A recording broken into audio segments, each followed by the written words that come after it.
So we're called to order at 6:02 p.m. And our first item of business is taking a look at the December 6th, 2021 Finance Committee minutes.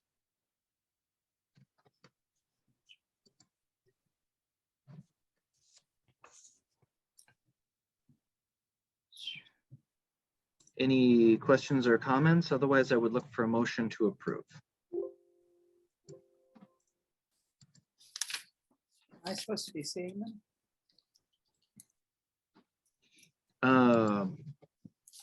They should have gone out with the earlier email. Hang on. Did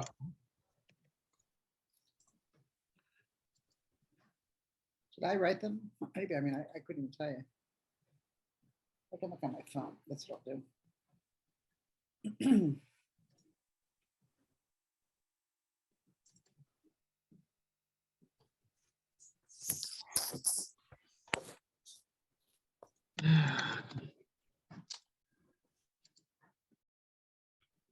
I didn't see the minutes on the materials.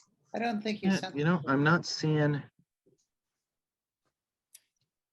I thought I dropped those in there, but apparently I didn't. I had. I can pull them up from before.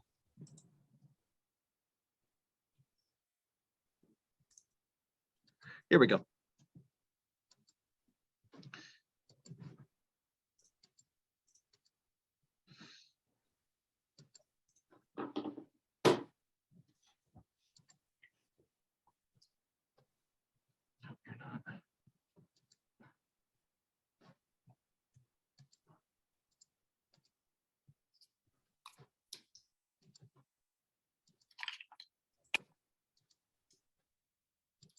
Here we go.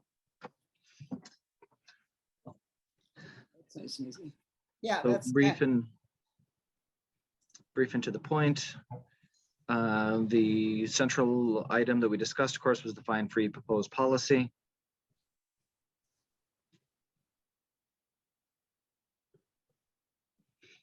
Any questions, comments on the minutes?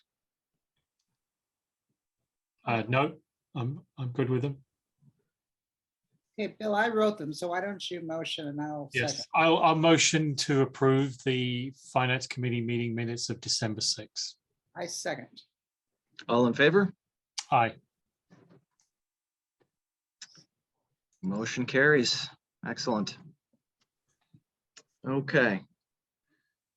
So the big item then for the Finance Committee meeting tonight is to discuss the draft budget for fiscal year 2022-2023.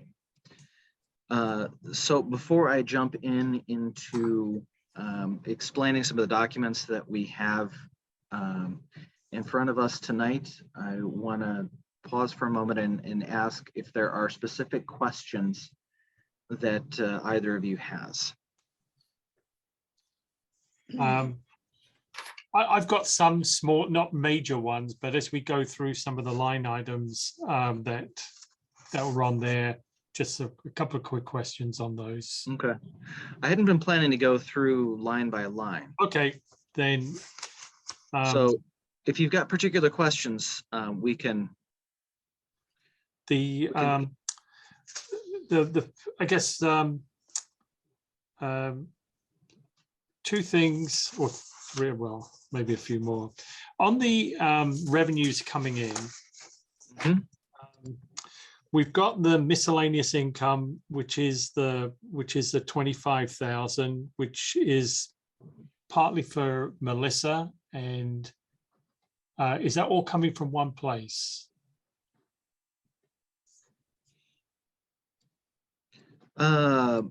Most of it, but not exclusively. Okay. So I'm just bringing up the, Right. There we go, the revenues page. So it's this number here. So the 21,000 this year, for instance, you know, the biggest chunk of that is reimbursement for Melissa, but there's also a $2,000 honorarium that we received from the volunteering that we did with the Quasqui Centennial Committee and the fall birthday bash that Okay. happened there. There's other small transactions that the library carries out throughout the year. Things like selling earbuds or flash drives. We probably only sell at most of either of those things, 10 of them in a year. So we're talking of $150 at most, all up for those things. They're more a convenience thing that we've got available if people are really in a bind than anything that we really have as a real revenue sort of thing, but they need to be tracked somewhere. Got it. So ordinarily in the past times, those things would often make up, the majority of the pay there, with just the majority of that revenue line with being erratically supplemented sometimes by things like the money that we would receive for the partnership with the brewery. Okay.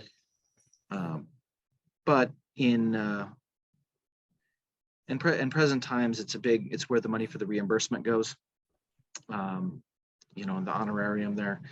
I am thinking that we should probably at some point look at if our partnership with the foundation to have a development coordinator continues, we should probably at some point look at a separate line. Okay. But right now, I would recommend keeping that set up as is. The second one was the interest income. Yeah. Drop from where it was to where it is now, and as you go back looking historically, that number was a lot higher and sort of has gradually come down.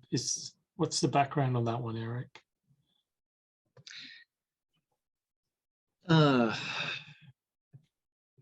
Part of it is that we had more money in there previously when we were getting the really nice payouts. That was until the winter of 1819. I think it'll be 1990. And it tailed off after that because we spent a big chunk of money on the roof. Sounds like it's something out of a Dickens novel. 1890. Oh yeah, 2018, 2019. We just scanned 200 years in 5 seconds. Yeah. That was That's a lot of money in 1890. yeah, indeed. But the biggest reason for it, because we've really had that balance bouncing back in recent years in a big and good way. The biggest reason is just the Illinois funds interest rates are not good, have not been good through 2020 up to the present. And really that is our source of interest income. The Illinois funds, whenever we get a deposit from the state, so that can be grant funds, but most often it's property tax monies that gets deposited in our Illinois funds account. And then we move it out of there into our checking in order to make use of it. Got it. So Okay. it's that balance of the funds that sits in Illinois funds that generates the interest income, and the rates have been bad. Super. That's what Okay. it boils down to. That makes sense. Well, since there may be a change in interest rates this year, it's still going to be very low. We should just have a plan to look into. Is there any way to move those funds, the balance elsewhere, or even through the bank that we're using within the bank, just to take advantage of better interest rates if there is such a thing? We had, prior to the roof, we had $250,000 sitting in that account, so obviously we had a lot more interest coming in.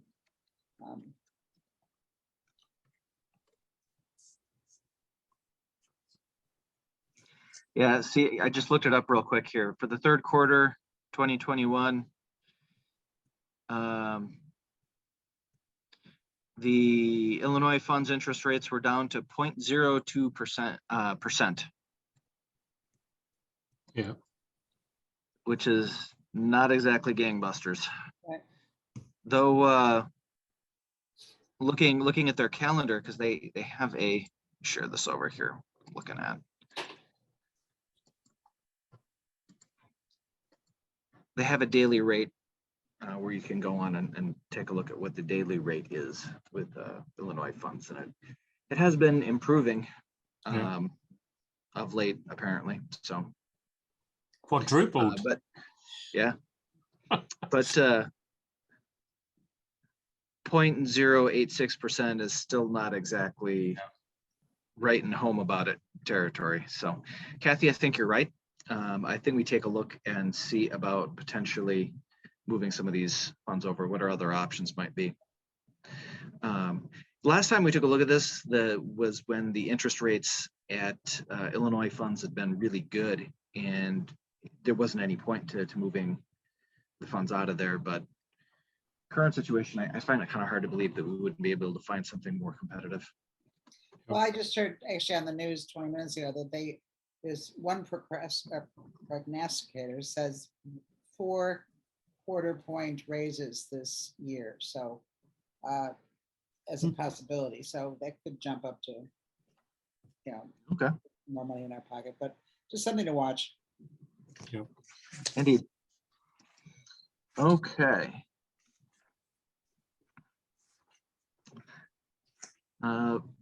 Next line item, Bill. The only other big one was the utilities. You dropped them down from where the budget was to kind of close to where we were looking at for the year. Do you think that the number would go up based on the fact that maybe we were sort of limited resources during the course of the year, or are you're comfortable with some of the utility rates that we have, that the 10 grand is okay? Because it looks, I'm pretty comfortable with where our utility rates Yep. are, hence the dropping. We more or less held steady in our utility rates at the start of the fiscal year. And really kind of expected that we were going to come in well under that. The reason being that we had just switched phone companies, and the rate looked likely to be a lot lower. Right. But when we were approving the budget last year at this time, that was still, something that was, we were working on it. It wasn't done or finalized, and certainly we didn't know exactly where that rate was going to level out at. Okay. So conservatively, we didn't budget for that line to go way down. But a whole year later, we've got a really good sense that Granite telecommunications bill is really zeroed in on what it is every month. It's gotten actually into a pretty tight range the last few months. So I'm pretty comfortable moving that down. We don't pay for a lot of utilities that we do use because we're part of the village franchise. So we don't pay for electricity, we don't pay for gas. Oh, it's that's really right. Yes. Yeah. It's just phone and internet. Yeah, that's right. And you got water. those reduced down. Yep. No. Yep. So that's the other thing too, is that there's a limited number of variables, and Yep. Controlling the phone and the internet and our water usage, and you control most of that line. I'd forgotten about that, Eric, but yeah, no, that makes perfect sense. Sorry about it. Yeah. And I have to tell you, I still all the time get calls from folks that want to help me find a way to lower the gas bill and the electric bill. And like, well, we're all for green solutions if that's what you're offering, but we don't have a bill for you to lower, so. Okay. Okay. Those were the ones that I just had questions on. So thank you. Those are good questions, Bill. So Eric, I've got some as well. Fire away. All right, I also am starting with the lost my own notes. The miscellaneous expenses. The 25,000. I don't know, that seems, that's gonna take some agreement between the foundation and the library going forward on a salary expense of that scope. I'm not sure that that's, I don't know quite how to get that budgeted, but that's, you know, with some changes going forward in funding, I don't know about that number.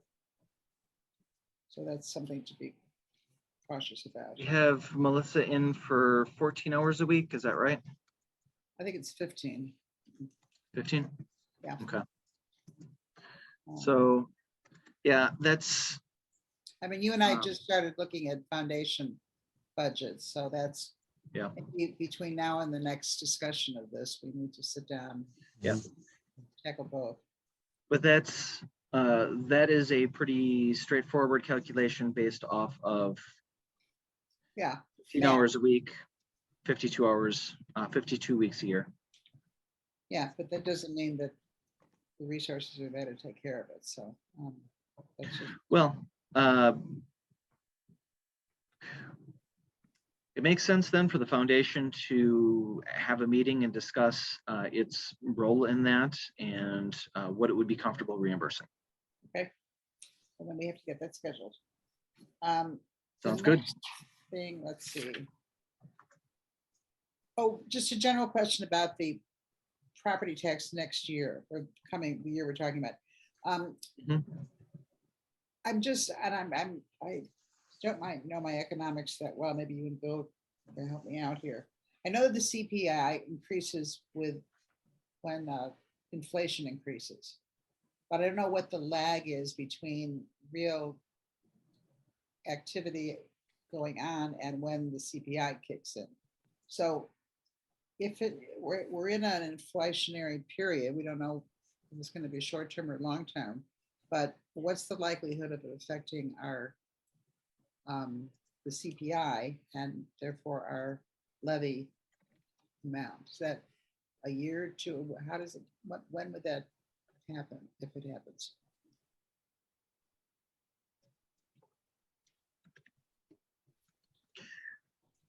Bettina would probably be better at explaining that than I would. Well, let's be sure to question her this fall when we get to. Yeah. This fall when we get to that. There is a certain amount of lag. I'm also aware that there's like a 58-page manual on how to use and calculate the PTEL rate. So it's got a bunch of moving parts to it. My observation as somebody that's primarily been working with the rate has been that the extension number that is provided by the state tends to be the bigger driver. Right. Than any of the other factors included in there. All right, well, let's just tuck that away. We'll talk to Bettina in the fall. I'd like to know more about that if indeed, you know, inflation. That's a good point, because we know inflation's it's going to have a big effect for us before they do the adjustment for next year. Yeah. Good point, Kathy. So also, let's see.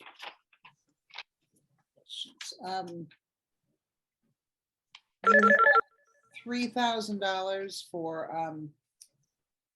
professional development, and we really don't seem to be. Did we just not spend because of what's going on in the world, or are you anticipating a big bump next year? Well, the usual increase, the usual professional development budget, ordinarily that is folks that are going to conferences is one of the big draws there. and taking some coursework. That's been more limited since COVID happened. By keeping the budget the same, mostly what I'm doing there is anticipating that at some point here in 22, 23, that we'll be able to get back to doing conferences and things of that nature and attending those. Okay. And that per diems and travel expenses will again be a thing. Okay, would that be the same explanation for outreach supplies? It's lower. Just Yes. because- okay. And then marketing is a new line. Yes. So you put in 500. I'm thinking Yes. of, well, for instance, the materials that we purchased for the reception on December 3rd, Mhm. fundraising for the Stroh room. So would those items fall under the marketing?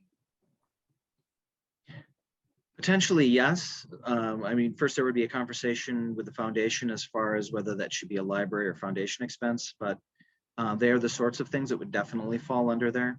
Okay, then maybe You know, we- materials created for those events when we need something glossy that, you know, we can design it in-house, but it needs some outside printing. Right. You know, as well as situations where we would like to have, you know, some yard signs made or have have a use of the billboard over there on the corner of Green Bay and 176 for a week. Things like that. Okay, I just wonder if that's a little low, but that's just something just that sort of jumped out at me. It's a starting budget line. So And then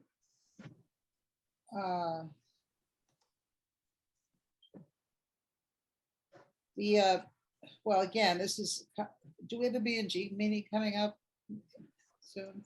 Because I think that the exterior building, actually, just building improvements, I think we need a little more money in that line.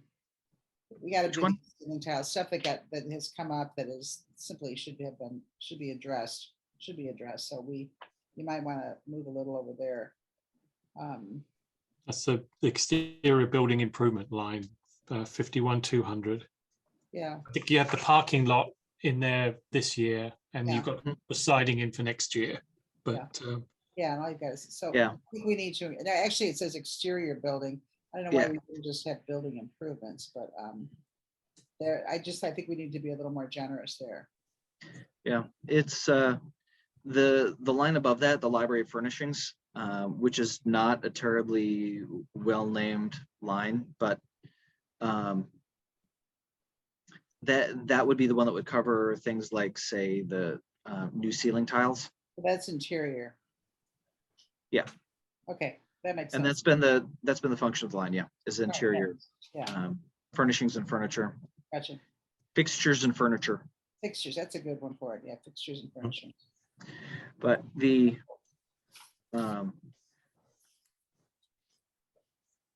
Kathy, I know you've heard me expound on this. Bill, you probably have at this point as well, but the way that the accounting scheme and staying in the good graces of our auditors and all of that, these lines are virtually impossible to kill or change the name of. They don't like it when you do stuff like that. It's got to be dead and unused for multiple years before they'll let you do away with a line from your accounting books, and it's pretty much a no-go to change the definition of it, even if what you are changing the definition as better describes what the line does. Just so I know what we're talking about here, that's fine. Yeah. Thank you. Thank you very much. No, makes sense.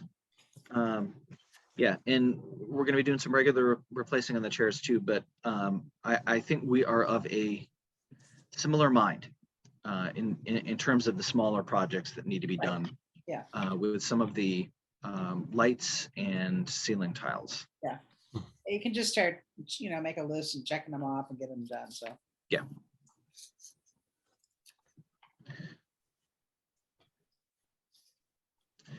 Okay. Any additional questions?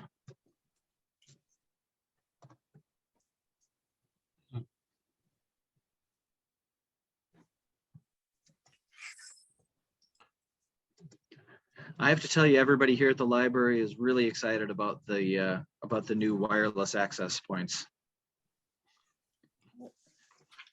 We are fired up about getting those next fiscal year. Yep. And Will that include any kind of wireless printing ability?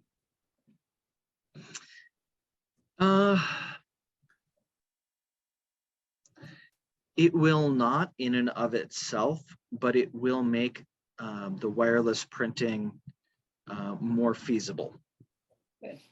Because the wireless signal will be stronger and allow us to do more. Where we're at presently is with the wireless access points is that they've lagged far enough behind that they're kind of creating a bottleneck in how strong a signal we can send out.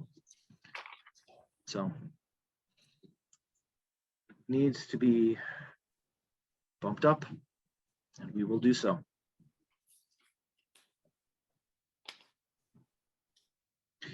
Okay. I will jump in then, and I know I didn't send them out terribly long before the meeting this evening, but I do want to go over and highlight some of the additional information that I had sent out. There had been at the last board meeting some discussion of additional numbers that would be helpful in terms of framing exactly what we've got going on with our collections budgets.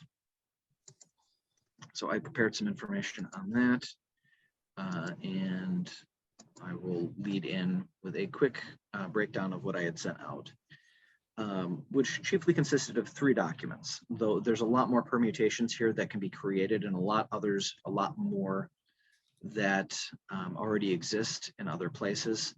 But I'm trying to start out focused in on a couple broad areas here, and then we'll drill down as questions do or do not dictate. So I sent out a spreadsheet of circulation analytics, which was a spreadsheet that had been created by Anna Fifehouse, who manages the library stats. And she put this one together at the end of October 2021. And it was created with the intention of being used by collection managers for comparing collection codes within budgets to see where money was being most efficiently expended. So basically what the spreadsheet does is it takes each collection code and provides a number as far as how many times the average item circulates in that collection. So basically how busy the items within that collection are. And it's fairly straightforward to then attach a cost estimate to that, which was what I did with the cost per circ spreadsheet, which is one that I had created specifically for the meeting today. That one, the numbers are a little bit different because the spreadsheet uses some updated circulation information that includes the numbers through the end of November, which was more than Anna had to work with when she did the original circulation analytics spreadsheet for the collection managers. And then I also requested from Anna a spreadsheet on digital statistics. Those were not included in the original circulation analytics that we had looked at. And the reason for that is that those collections, in some ways they work like the physical collections, such as somebody checks out an item or renews and there's a checkout and it's a circulation, and that's gets added to the tally. And you can count those. In other ways, they don't work at all like the physical collections. For instance, our 2 main collections for digital circulation are Overdrive and Hoopla. And Overdrive is maintained by a consortium to which we contribute, and generally has somewhere in the neighborhood of 40 to 45,000 titles, which puts it a little bit over the number that we have available physically at the library. It's like having access to a whole new second collection, which is fantastic and amazing. Excuse me, Eric, did you say Yes, is that a combination of Overdrive and Hoopla or just Overdrive? that's just Overdrive. So that's 40,000-ish. Yep. Okay. And but we're able to have access to such a large collection because we're part of that consortium. So we have our consortium fee that we pay in to be a part of that then goes into a general pool, that there is a carefully selected group of purchasers that then maintain that for this big group of libraries. And it's getting to be a rather large group.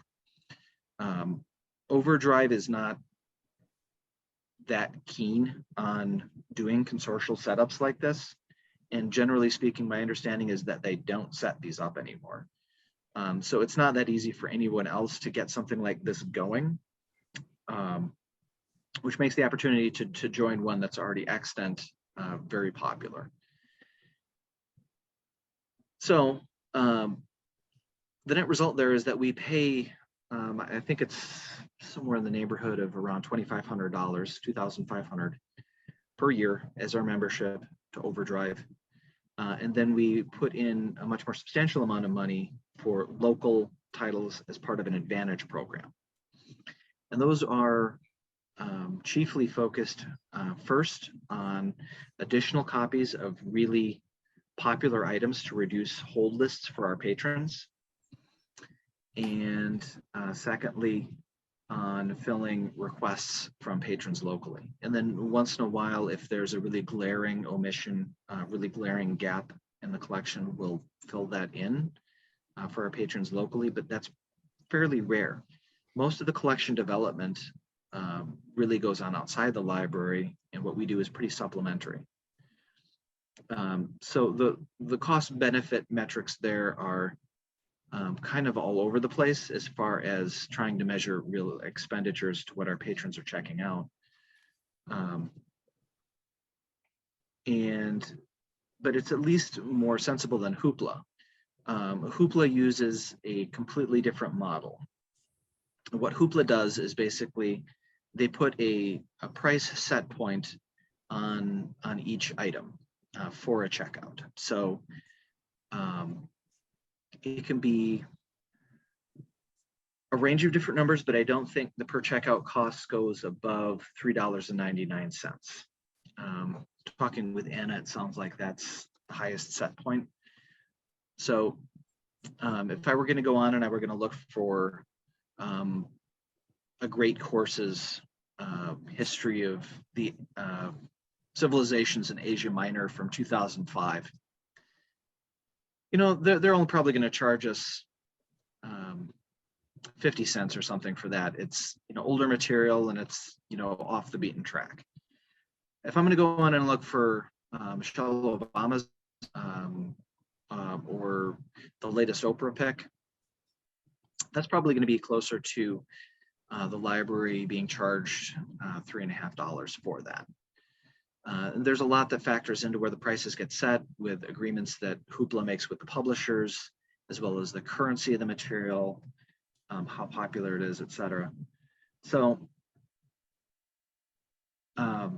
what happens then is that the library maintains an account. Yes, I know I'm getting probably too much detail for you here.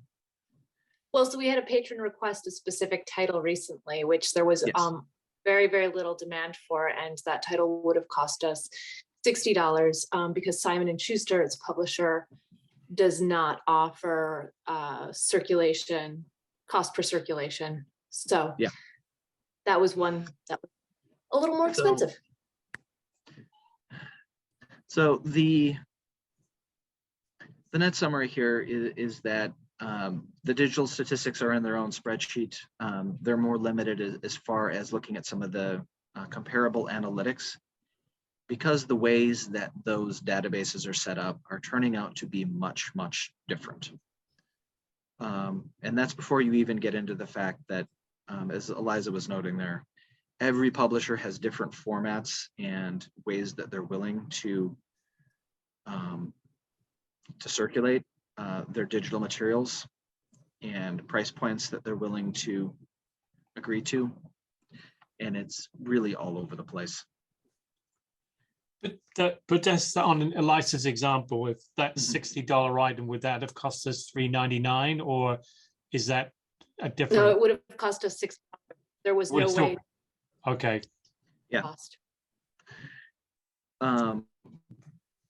So the then- cost per circulation is very nice Yeah. when it's available, because if somebody really wants something, you're just paying basically for that circulation. And I think most librarians would like to see that be the future of where digital circulation is headed. But a lot of publishers are not very keen on that. Okay. The reality with digital circulation continues to be that publishers have never really been super keen on the whole library model, but have never really been in a position to do all that much about it. So with digital circulation, that dynamic has changed, and publishers have become stingy with the availability of digital content. And sometimes frustratingly erratic, going one direction, then another direction. But any rate, so all those were information that were sent out. Do take a look. I'm not going to go over those point by point with you tonight, because that would get to be a very, very long and not terribly useful meeting. Let me know what questions you may have. In terms of some of the broad trends, as far as collections that I would draw attention to right now, there are certain things that we can't really fully be certain about right now, because heaven help us, we have not left the pandemic yet.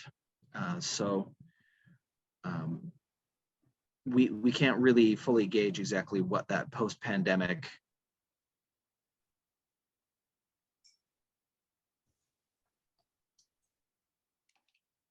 Eric, you're frozen. I don't know if you can hear us. Yep.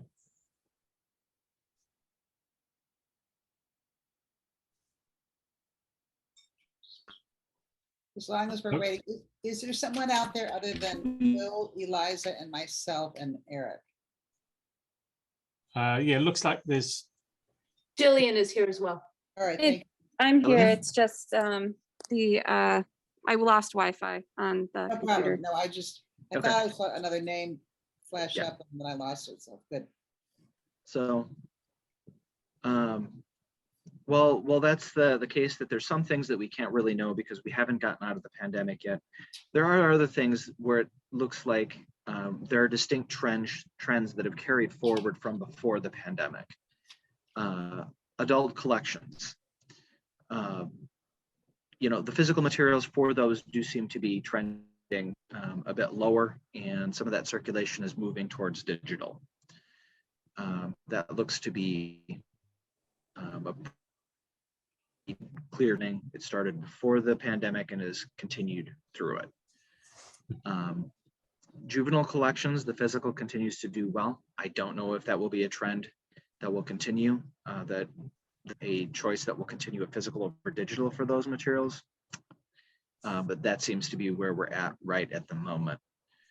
DVD and Blu-ray checkouts, those still remain popular formats, but there was a definite peak that happened to those a few years back when the streaming services really took off. That those interest in those collections had increased until about 6 years ago, I'd say.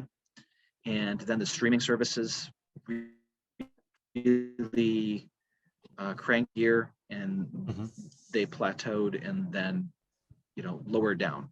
And I would say we're probably at a fairly, have leveled off at a lower plateau, that those collections continue to be noticeably popular, but not to the astronomical extent that they were 10 years ago.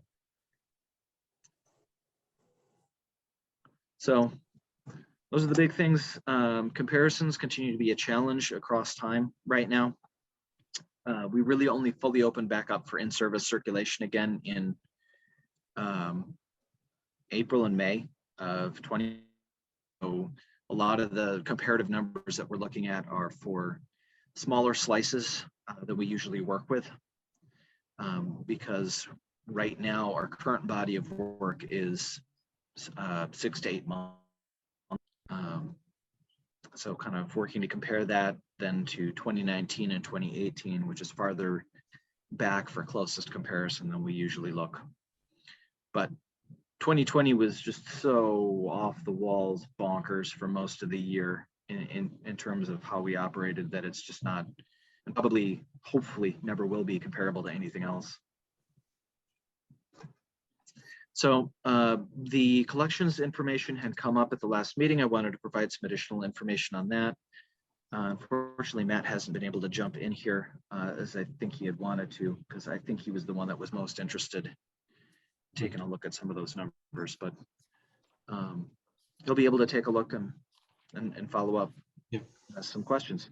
Any questions, thoughts as far as some of the collections information?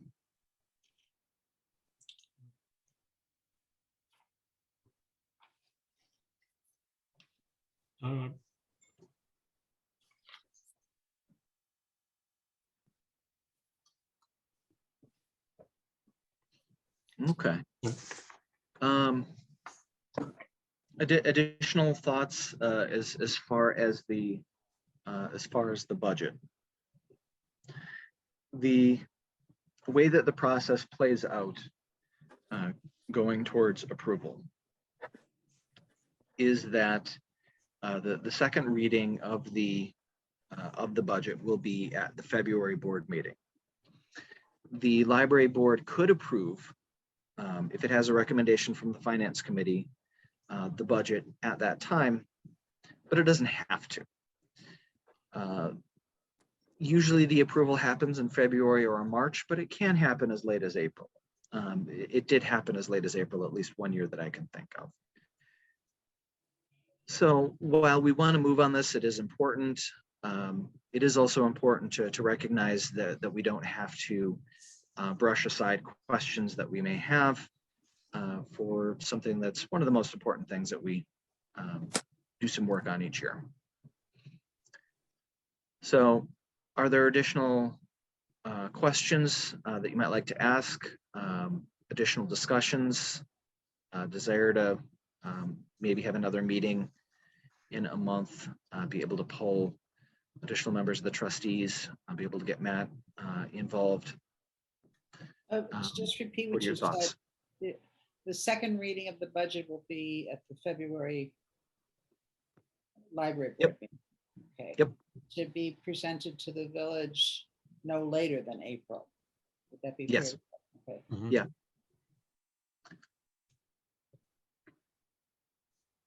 Well, I think that They'll have, go on. I think that you and I and Cal need to just have a conversation.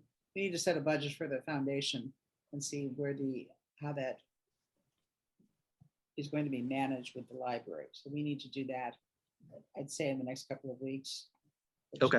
Yeah, just get that taped. And then we can And make adjustments in this budget, the library budget, accordingly. And then I don't know if you want to meet with building and grounds, or again, if we just want to brainstorm and kind of use a ballpark number for internal or I guess internal fixtures. Yeah. For most of the items in there, building wise, I'm working from estimates wherever possible. I haven't made a full list of all the minor projects in the library that I'd like to get to, but it's on my list of things to do. Last week has just been nuts. Right. Well, let's set a goal with it. If we're going to reflect that in Yeah. this budget, we've got to give it some thought. Well, and we've got to set a building and grounds committee meeting anyway, because we've got to meet with Sean. Right. Oh, yeah. You know Um, what else is, actually, I'm glad you said that, because this afternoon I was going over these numbers. Where in this budget is the project manager fee and then the other manager fee to Engberg Anderson reflected? Do you have that in professional services, Eric? Yes. Okay, so let me find that, please. Thank you, Bill. Yeah, no, I had this. I had it marked Oh. earlier, and I saw it, 41314, Kathy.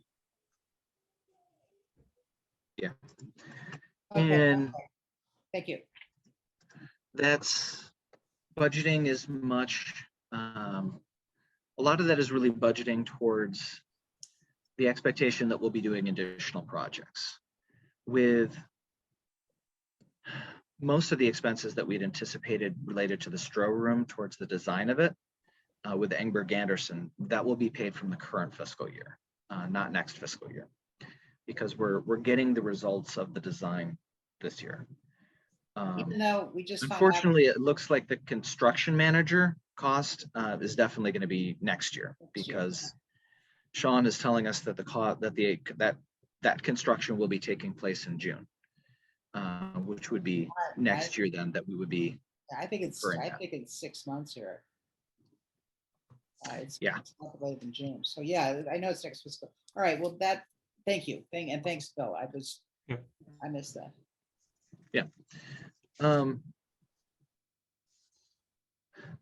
So it sounds then, for looking forward, that the foundation, I would like to meet, that there would be value to some building and grounds discussion as well. And then that ideally we would circle back to the finance committee once we've got that information and can factor those tweaks in. Does that sound accurate? Sounds very good. Thank Yep. you. for considering that. All right. I don't want to hurry us along too much here. I do have a 7 o'clock passport appointment Okay. that turned up. Right. So I don't want to be too late for that. So do we have any other items that we need to discuss this evening in terms of the finance? No. Yep. Okay. No, I think the materials you sent out, Eric, are a lot of good detail in them. So thanks. Thank you. Librarians love to quantify things. So if We're engineers, yeah. if it has been measurable, we've probably measured it. We've done circs per hour, across days of the week and months of the year, and broken over the years things out a dozen different ways from Sunday for any way we could think of. So Yeah. We will get you, as fair warning, we will get you as many numbers as you could possibly ask for, and be thrilled to do it. No, thank you. Okay, if we don't have any other items on the committee agenda, then I would look for a motion to adjourn. I'll motion to adjourn. I second. All in favor? Aye.